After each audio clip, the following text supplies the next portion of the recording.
Hai, Assalamualaikum. Kali ni saya nak tunjukkan cara membuat kelompok ataupun playlist.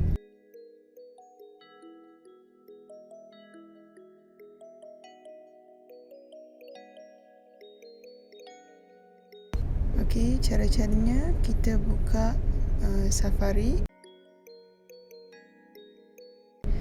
dan kita type kat situ YouTube. Dan kita login akaun kita dan kita pilih saluran anda.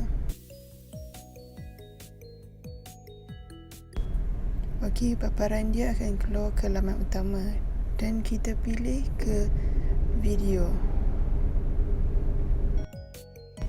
Klikkan pada titik 3 di belah kanan tu dan kita pilih pada simpan pada senarai main.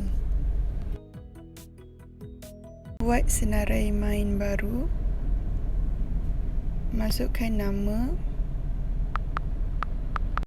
Sebagai contoh, saya masukkan contoh kelompok dan pilih privasi, pilih kepada tetapan awam dan tekan pada button buat.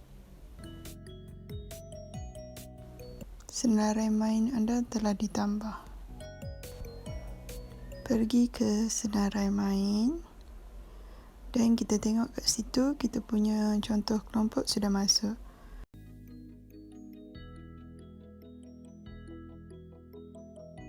Tekankan kepada sesuaikan saluran. Klik pada customization di sebelah kiri. Add section dan pilih single playlist. Klik contoh kelompok. Tekankan kepada button publish di atas.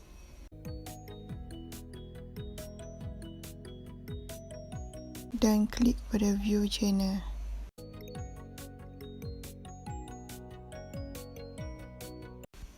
Dan dia akan masuk kepada channel kita dan kita refresh. Okey, contoh kelompok kita sudah masuk. Okey, sekian, terima kasih. Itu je saya punya tutorial untuk hari ini. Jangan lupa tekan button like, share dan subscribe. Terima kasih, jumpa lagi.